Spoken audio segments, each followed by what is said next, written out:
right, Jerry. Now, what inspired you to get into music in the first place? Actually, I have an older brother, Tom, who played drums and was musically creative and said, hey, if you pick up, the guitar, we can jam and, play with each other. So essentially it was my older brother who kind of hit me with the fever. Now, how did you meet your buddy and future guitarist Doug Aldrich? I actually moved to a suburb of Pennsylvania, or Philadelphia rather, called Radnor. Went to high school there, starting with my 9th grade or so. And actually saw an ad on the high school bulletin wall looking for bass player. Must be able to have gear and transport and, no influences, I don't think. So I kind of answered that, and it was him and some friends.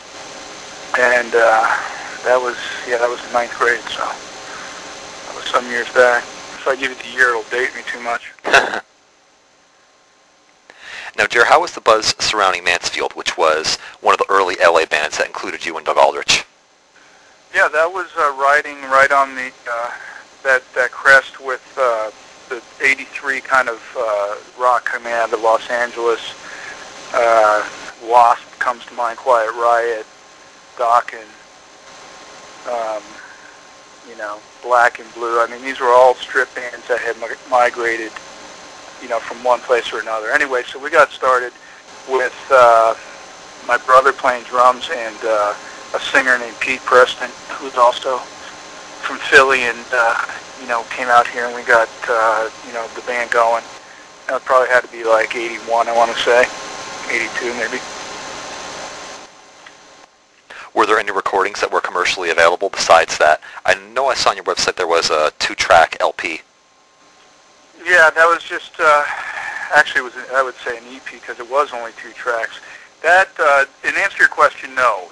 That was supposed to be a single in the backside from a forthcoming LP that we were going to record with Nema Records, who was a guy named Mel DeCrew, but he kind of got out of, once he had signed us up, and he had been working, previously at like Robert Stigwood organization, RSO Records, who had Clapton and the Bee Gees and stuff like that. Anyway, he initially had some money, and it started out great, but then we never recorded the full LP and kind of parted ways.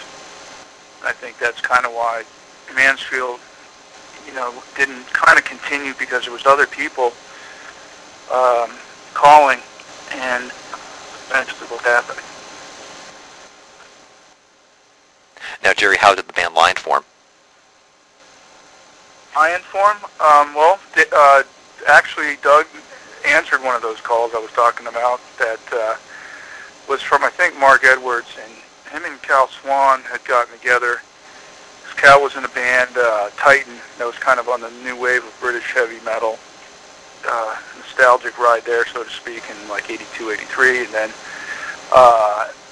Mark had been playing with Yngwie and Steeler, and they were actually and Ron Keel, pretty popular in LA too.